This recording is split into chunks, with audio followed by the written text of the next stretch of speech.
जय हिंद स्टूडेंट्स, आज हम O level M3R5 programming and problem solving through Python language के क्वेश्चंस को डिस्कस करने वाले हैं।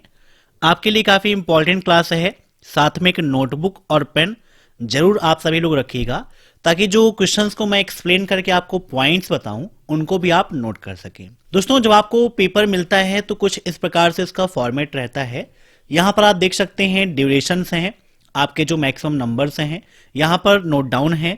टोटल 100 नंबर्स आप सभी के होते हैं और 3 आवर्स का आपका एग्जाम होता है। यहाँ पर आपको रोल नंबर, अपना नेम, यहाँ पर जो आपको OMR सीट मिलेगी वो OMR सीट नंबर और आंसर सीट नंबर आपको यहाँ पर लिखना है। आपको कोई अलग से बी कॉपी नहीं मिलती है। जो भी आपको डिस्क्रिप्टिव आंसर देना है वो आपको ए कॉपी में ही लिखना है। तो सभी क्वेश्चन को आपको अपने हिसाब से लिखना है कि किसको कितना समय देना है और कितनी जगह हमें देना है। आपके पेपर के 2 पार्ट होते हैं। पहला पार्ट होता है जो ऑब्जेक्टिव होता है और वो 40 नंबर का होता है, और दूसरा पार्ट आपका 60 मार्क्स का होता है जहां पर डिस्क्रिप्टिव क्वेश्चंस आप सभी को मिलते हैं। ठीक है, ये चीज क्लियर रहनी चाहिए। 40 नंबर ऑब्जेक्टिव, 60 नंबर डिस्क्रिप्टिव रहता है। आपको ऑब्जेक्टिव के लिए मैक्सिमम 1 आवर का समय मिलता है। अगर आप उससे पहले ऑब्जेक्टिव क्वेश्चन को कर लेते हैं तो आप अपनी OMR सीट को सबमिट करके आप डिस्क्रिप्टिव के लिए आंसर सीट ले सकते हो, कोई भी दिक्कत नहीं है। तो टाइम वेस्ट ना करते हुए चलिए शुरू करते हैं हम लोग आज की ये क्लास। साथ ही साथ अगर आप ओ लेवल M1R5 की तैयारी कर रहे हैं तो आप सभी लोग वेबसाइट abhaexcel.com को विजिट कर लीजिएगा। वहां पर हमने ओ लेवल M1R5 का क्रैश कोर्स लॉन्च कर दिया है। यहां पर क्लिक करके आप क्रैश कोर्स को ज्वाइन कर सकते हैं। यहां से कंप्लीट तैयारी आप कर सकते हो। पहला क्वेश्चन है, निम्नलिखित प्रतीक दर्शाता है। यहां पर एक साइन दिया गया है और आपसे पूछा गया है कि यह साइन किसको रिप्रेजेंट करने का कार्य करता है। डिसीजन या इनिशिएशन, इनपुट आउटपुट, या इनमें से कोई नहीं। दोस्तों, आप सभी लोगों ने पढ़ा है पाइथन में अगर फ्लो चार्ट के बारे में, तो फ्लो चार्ट में आप सभी को यह सिंबल मिला होगा। आप सभी ने अच्छे से पढ़ा होगा पाइथन के अंतर्गत फ्लो चार्ट क्या होते हैं। जैसे आपने पढ़ा एल्गोरिथम क्या होता है, तो कोई भी कार्य करने से पहले उस प्रोग्राम को तैयार करने के लिए जो आप स्टेप्स लिखते हैं वही कहलाता है आपका एल्गोरिथम।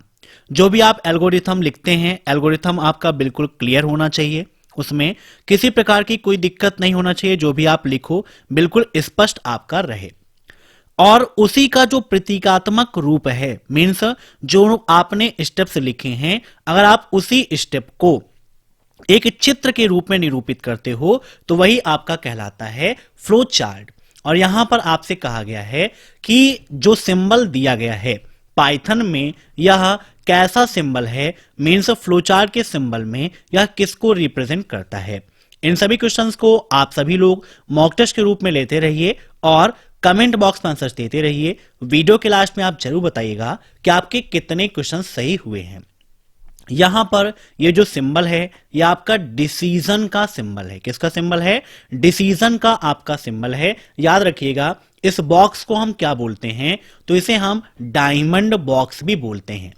डिसीजन का मतलब जब आपके सामने कोई ऐसी कंडीशन आए जहां पर ट्रू या फॉल्स, मीन्स अगर ये कंडीशन सही है, ट्रू है, तो हम आगे ये प्रोसेस करेंगे, और नहीं है तो हम ये प्रोसेस करेंगे। जैसे आप लोग को कोई काम करना होता है तो आप उसमें सोचते हो ना कि अगर ऐसा हो जाएगा तो ठीक है, नहीं तो फिर हम ये तो कर ही रहे हैं, या फिर इससे हमारा काम चल ही रहा है। तो ये क्या है? आपका डिसीजन बॉक्स है, जिसका जो नेम है वो डायमंड बॉक्स पे उसको आप कहते हो। अब यहां पर अदर सिंबल्स की बात कर लेते हैं। तो स्टार्ट और स्टॉप मीन्स बिगिन और एंड के लिए हम ओवल साइन या टर्मिनल का उपयोग करते हैं। ठीक है ना? ऐसे ही इनपुट आउटपुट के लिए रेक्टेंगल का उपयोग करते हैं, प्रोसेसिंग के लिए स्क्वायर का उपयोग करते हैं। ऐसे ही फ्लो लाइन के लिए फ्लो लाइंस जो होती हैं उनका उपयोग करते हैं। जो हमारा जो चार्ट है वो किस दिशा में जा रहा है उसको रिप्रेजेंट करने का काम कौन करता है? तो फ्लो लाइन करती है। ठीक है, याद रखिएगा। अब देखते हैं next question. When an algorithm is written in the form of programming language, it's become a। जब एक एल्गोरिथम को प्रोग्रामिंग भाषा के रूप में लिखा जाता है तो यह बन जाता है।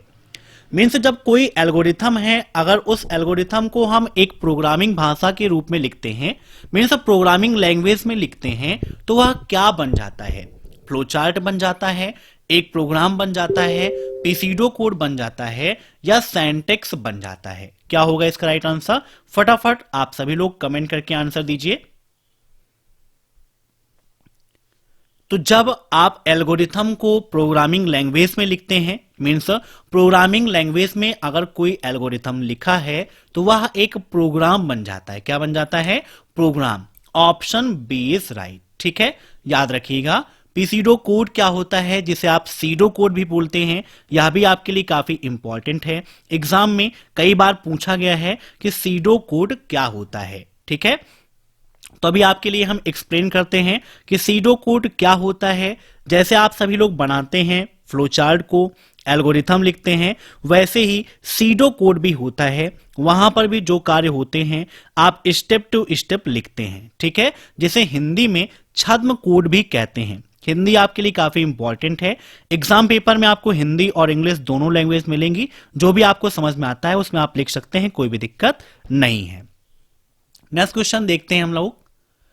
पाइथन में निम्न में से कौन सा एक कीवर्ड नहीं है? बताइए, इसमें से कौन एक कीवर्ड नहीं है, यह आपको बताना है। इवेल, एसर्ट, नॉन लोकल या फिर पास। फटाफट आंसर दीजिए, क्या हो जाएगा इसका राइट आंसर? कौन सा कीवर्ड नहीं है? तो आप सभी ने पाइथन में पढ़ा होगा एसर्ट कीवर्ड के बारे में। इसका क्या उपयोग होता है यह भी आपने पढ़ा होगा कि पाइथन में एसर्ट कीवर्ड का क्या उपयोग करता है। जो एसर्ट कीवर्ड है इसका उपयोग करते हैं जब हम डिबगिंग करते हैं। डिबगिंग के समय में इस कीवर्ड का उपयोग किया जाता है, यह जानने के लिए कि जो कंडीशंस आपने कोड में लगाई है वो ट्रू होगा कि फॉल्स होगा, या जो एरर है उसको चेक करने के लिए एसर्ट कीवर्ड का उपयोग करते हैं।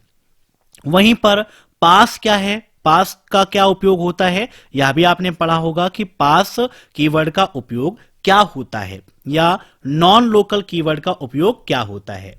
मीन्स जब आप नेस्टेड फंक्शन का उपयोग करते हैं तो वहां पर आप जो वेरिएबल x लेते हैं उसे नॉन लोकल वेरिएबल कहते हैं। ठीक है ना, मीन्स एक फंक्शन को अगर आप फंक्शन के इनसाइड में बनाना चाहते हैं तो उसके लिए नॉन लोकल कीवर्ड का उपयोग करते हैं।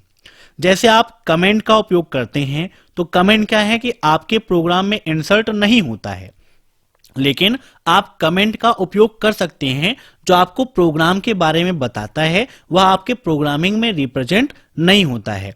वैसे ही पास कीवर्ड क्या है, आपका एक नल कीवर्ड होता है। नल कीवर्ड होता है मीन्स जिसका मतलब कुछ नहीं है, लेकिन उसका आप उपयोग कर सकते हैं किसी भी चीज को एग्जीक्यूट करने के लिए, आप उसका उपयोग कर सकते हैं, कोई दिक्कत नहीं है।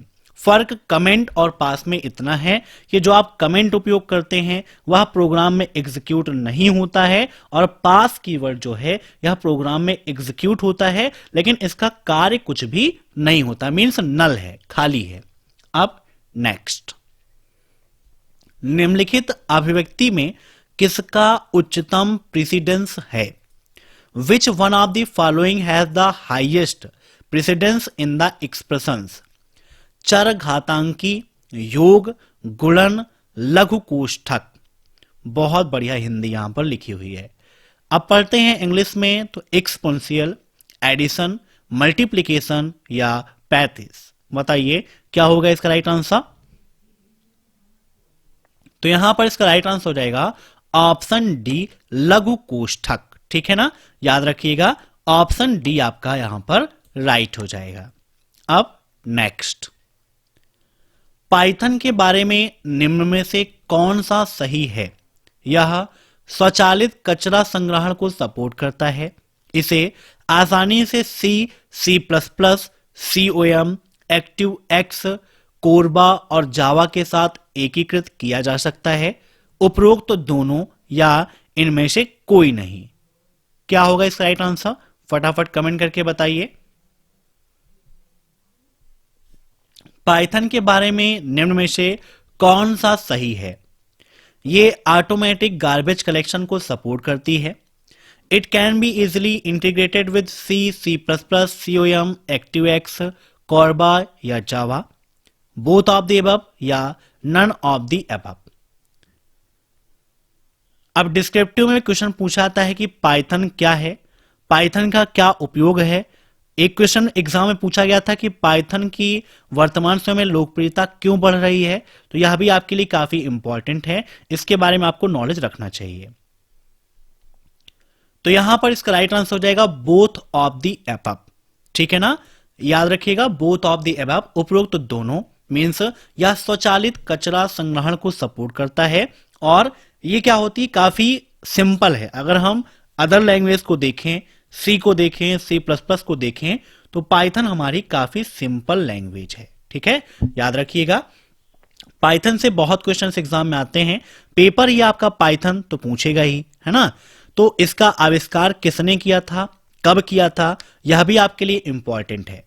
पाइथन एक प्रोग्रामिंग लैंग्वेज है, इसको गुड्डो वैन रोसुम, नाम नोट कर लीजिएगा, गुड्डो वैन रोसुम द्वारा विकसित किया था। कब विकसित हुआ था, 1989 में पाइथन प्रोग्रामिंग लैंग्वेज को विकसित करना प्रारंभ किया था और 1991 में गुड्डो वैन रोसुम ने पाइथन प्रोग्रामिंग लैंग्वेज को लॉन्च किया था, ठीक है। 1989 में वर्क को स्टार्ट किया और 1991 में पाइथन को रिलीज किया था। पाइथन एक बहुत ही सरल प्रोग्रामिंग भाषा है। पाइथन को समझना, पाइथन को सीखना, इसमें कोडिंग करना बहुत ही सिंपल है। अगर आप अन्य प्रोग्रामिंग लैंग्वेज को देखें तो बहुत ही सहज और सरल है, इसीलिए वर्तमान समय में पाइथन काफी लोकप्रिय हो रही है। अगर तकनीकी शक्ति को देखें तो यह क्या है, ऑब्जेक्ट ओरिएंटेड प्रोग्रामिंग लैंग्वेज है। कैसी लैंग्वेज है, पाइथन एक ऑब्जेक्ट ओरिएंटेड प्रोग्रामिंग लैंग्वेज है। कभी कभी एग्जाम में पूछ लेता है पाइथन एक ... फिल इन द ब्लैंक में, है ना, या ट्रू एंड फॉल्स में, क्या पाइथन एक ऑब्जेक्ट ओरिएंटेड लैंग्वेज है, तो बिल्कुल सही है, ठीक है। इसमें आपको क्रॉस प्लेटफॉर्म मिल जाता है, पाइथन ओपन सोर्स है, कोई पेमेंट आपको नहीं करनी पड़ती है, इसमें आपको बड़ी स्टैंडर्ड लाइब्रेरी मिल जाती है। मीन्स पाइथन एक बड़े मानक लाइब्रेरी के साथ आता है, मीन्स एक लाइब्रेरी आपको यहाँ पर मिल जाती है जिसमें आपको कुछ कोड्स मिल जाते हैं, कुछ फंक्शंस मिल जाते हैं और उनका उपयोग करके पाइथन में आसानी से आप प्रोग्राम लिखते हैं और लिख के आसानी से एग्जीक्यूट भी कर लेते हैं, ठीक है। तो इन सभी पॉइंट्स को आप याद रखिएगा, बहुत ही आपके लिए काफी इंपॉर्टेंट है। अब देखते हैं next question.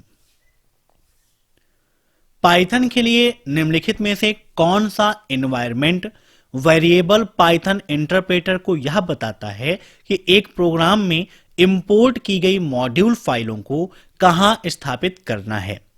Which of the following environment variable for Python tells the Python interpreter where to locate the module file imported into a program. Python path, Python startup, Python cache या Python home। फटाफट answer दीजिए, क्या हो जाएगा इसका right answer. Question को ध्यान से पढ़िए, फिर से पढ़ लीजिए और आंसर दीजिए। पाइथन के लिए निम्नलिखित में से कौन सा एनवायरनमेंट वेरिएबल पाइथन इंटरप्रेटर को यह बताता है कि एक प्रोग्राम में इंपोर्ट की गई फाइल मॉड्यूलों को कहां पर स्थापित करना है। सिंपल सा क्वेश्चन है, फटाफट आंसर दीजिए, क्या हो जाएगा इसका राइट आंसर। तो यहां पर इसका राइट आंसर हो जाएगा ऑप्शन ए, पाइथन पैथ, ठीक है ना, नोट कर लीजिएगा, पाइथन पैथ। पाइथन पैथ क्या है, एक एनवायरनमेंट वेरिएबल होता है जो हमें एडिशनल डिक्शनरी, है ना, मीन्स अगर कोई सेट है, एक सेट को अगर आप एडिशनल डिक्शनरी में ऐड करना चाहते हैं तो आप आसानी से ऐड कर सकते हो, कोई भी दिक्कत नहीं होगी। वहां पर आप चाहें तो एक पूरा इंपोर्ट मीन्स जो भी मॉड्यूल फाइलें हैं उनको जो आप इंपोर्ट कर रहे हो तो कहां पर इंपोर्ट करना है, मीन्स उसकी लोकेशन को पूरा फिट कर सकते हो आप किसके माध्यम से, पाइथन पैथ के माध्यम से। पाइथन पैथ क्या है यह भी पूछा सकता है, तो पाइथन पैथ क्या है, आपका एक वेरिएबल है, ठीक है, याद रखिएगा वेरिएबल है। अब नेक्स्ट, पाइथन में निम्न में से कौन सा डेटा प्रकार सपोर्ट नहीं किया जाता है? संख्याएं, स्ट्रिंग, लिस्ट या स्लाइस? बताइए पाइथन में कौन सा डेटा प्रकार सपोर्ट नहीं किया जाता है? बहुत ही सिंपल से क्वेश्चन है, फटाफट आप सभी लोग आंसर दे लेंगे, ऐसा हमें उम्मीद है। आंसर कीजिए आप सभी लोग, पाइथन में कौन सा डेटा प्रकार नहीं है? अगर आप पाइथन डेटा टाइप को देखें तो पाइथन डेटा टाइप में आप सभी ने नंबर को यूज किया है, आप सभी लोगों ने स्ट्रिंग भी यूज की है, आप सभी लोगों ने यहां पर लिस्ट को भी उपयोग किया है, लेकिन स्लाइस ये पाइथन का डेटा टाइप नहीं है। तो यहां पर इसका राइट आंसर क्या हो जाएगा? Option D, slice. ठीक है ना, क्योंकि स्लाइस क्या है, आप इंडेक्सिंग का आपने उपयोग किया है, स्लाइसिंग का उपयोग किया है, ये डेटा टाइप नहीं है। नंबर को देखें तो पाइथन डेटा टाइप में न्यूमेरिक है, डिक्शनरी है, बुलियन डेटा टाइप आपने देखा, सेट देखा, सीक्वेंस टाइप आपने देखा। न्यूमेरिक की बात करें तो न्यूमेरिक में इंटीगर, फ्लोट टाइप आ जाते हैं, कॉम्प्लेक्स नंबर आ जाते हैं, है ना। अगर आप सीक्वेंस डेटा टाइप को देखें तो स्ट्रिंग मिल जाता है, लिस्ट मिल जाता है, टपल मिल जाता है। तो आप नोट कर सकते हैं कि पाइथन में डेटा टाइप कितने होते हैं। मुख्यतः आप देखें तो न्यूमेरिक, डिक्शनरी, बुलियन, सेट और सीक्वेंस टाइप, मीन्स टोटल 5 प्रकार के डेटा टाइप आपको मिलते हैं। न्यूमेरिक में 3 आपको मिल जाते हैं, इंटीगर, फ्लोट और कॉम्प्लेक्स नंबर, और सीक्वेंस टाइप में स्ट्रिंग, लिस्ट और टपल ये आपको मिल जाते हैं। तो इसको आप नोट कर लीजिएगा, काफी इंपॉर्टेंट है। ठीक है, अब नेक्स्ट क्वेश्चन देखते हैं हम। निम्न में से डिक्शनरी का कौन सा फंक्शन सभी कुंजियां डिक्शनरी से प्राप्त करता है? गेट की, कीज या इनमें से कोई नहीं? बताइए, फटाफट आंसर कीजिए। पाइथन में डिक्शनरी का कौन सा फंक्शन सभी कुंजियां डिक्शनरी से प्राप्त करता है? तो इसका राइट आंसर हो जाएगा ऑप्शन सी। ठीक है, याद रखिएगा, ऑप्शन सी इसका राइट आंसर हो जाएगा। कीज, है ना, कीज फंक्शन है जो सभी कीज को डिक्शनरी से प्राप्त करता है। ठीक है, ऑप्शन सी इज राइट। अब नेक्स्ट, पाइथन में आरक्षित कीवर्ड का चयन कीजिए। इल्स, रेज, इंपोर्ट या उपरोक्त सभी? बताइए फटाफट, क्या हो जाएगा इसका राइट आंसर? आरक्षित कीवर्ड मीन्स रिजर्व कीवर्ड, इसमें से कौन से हैं ये आपको छांटना है। देखिए, आप सभी लोगों ने इल्स का भी उपयोग किया होगा, इंपोर्ट का भी उपयोग किया होगा, है ना। इसके अलावा हो सकता है कुछ लोगों ने रेस का उपयोग किया हो और कुछ लोगों ने उपयोग ना किया हो, लेकिन यहां पर इसका जो राइट आंसर हो जाएगा वो क्या हो जाएगा? ऑप्शन डी, उपरोक्त सभी, क्योंकि ये सभी क्या हैं? आपके आरक्षित कीवर्ड हैं, मीन्स सभी आपके रिजर्व कीवर्ड हैं। ठीक है, देखिए पाइथन आइडेंटिफायर के अंतर्गत देखें तो वहां पर आपको बहुत सारे मिल जाते हैं, है ना। रिमेंबर्स आपको करने चाहिए उन सभी के बारे में, काफी इंपॉर्टेंट पॉइंट है। अब यहां पर रिजर्व कीवर्ड में आप देखें तो आपने एक्सेप्ट का उपयोग किया होगा, फॉल्स का उपयोग किया होगा, फॉर का, फ्रॉम का, global, if, import, in, is, else, elif, DEL, DEF, class, continue, break, assert, as, and, with, while, ये सभी क्या हैं? आपके रिजर्व कीवर्ड हैं। आप चाहें तो नोट करना चाहें तो नोट कर सकते हैं। फिर से मैं यहां पर रिपीट कर दे रहा हूं, रिजर्व कीवर्ड में and, as, assert, break, clause, continue, DEF keyword, DEL keyword, elif, else, except, finally, false, for, from, global, if, import, in, is, lambda, nonlocal, none, not, or, pass, raise, return, true, try, with, while और yield. ये सभी क्या हैं? Python में 33 keyword हैं। कितने हैं? 33 reserved keyword आपको मिलते हैं। तो एग्जाम में क्वेश्चन पूछा सकता है कि पाइथन में रिजर्व्ड कीवर्ड कितने हैं, तो 33 रिजर्व्ड कीवर्ड आपको यहां पर मिल जाते हैं। राइट आंसर इसका क्या हो जाएगा, उपरोक्त सभी। ठीक है, अब नेक्स्ट, कौन सा कथन सही है? लिस्ट परिवर्तनशील है और टुपल अपरिवर्तनशील है। लिस्ट अपरिवर्तनशील है और टुपल परिवर्तनशील है। लिस्ट और टुपल दोनों परिवर्तनशील हैं। लिस्ट और टुपल दोनों अपरिवर्तनशील हैं। बताइए इसमें से राइट कौन सा होगा? List is immutable and tuple is immutable. List is immutable and tuple is mutable. Both list and tuple are mutable. Both list and tuple are immutable. फटाफट आंसर दीजिए, कौन सा इसका राइट आंसर हो जाएगा? तो पाइथन के नंबर्स, स्ट्रिंग और tuple core type immutable data type हैं। कौन कौन से? नंबर्स, स्ट्रिंग्स और टुपल, ये क्या है? इमम्यूटेबल डाटा टाइप हैं जिन्हें आप चेंज नहीं कर सकते हो। जबकि लिस्ट है, डिक्शनरी है, सेट्स हैं, ये क्या है? म्यूटेबल डाटा टाइप है। नोट कर लीजिएगा, नंबर्स, स्ट्रिंग, टुपल ये इमम्यूटेबल है ना, IMMUTABLE इम्यूटेबल हैं।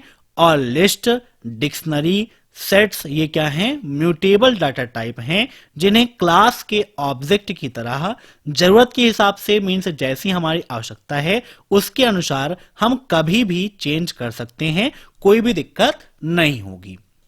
तो यहां पर इसका राइट आंसर हो जाएगा list is mutable and tuple is immutable. ठीक है, याद रखिएगा। तो आज की क्लास में बस इतने ही क्वेश्चंस। आशा करता हूं कि आज की यह क्लास आपको पसंद आई होगी। ऐसे ही रेगुलर क्लासेस के लिए कमेंट बॉक्स में अपना प्यारा सा कमेंट जरूर करिएगा और हमारे इस चैनल को सब्सक्राइब जरूर करिएगा। वीडियो पसंद आया हो तो लाइक करें, शेयर करें और चैनल पर जुड़े रहने के लिए सब्सक्राइब करके बेल आइकन को जरूर प्रेस करें। Thanks for watching my video.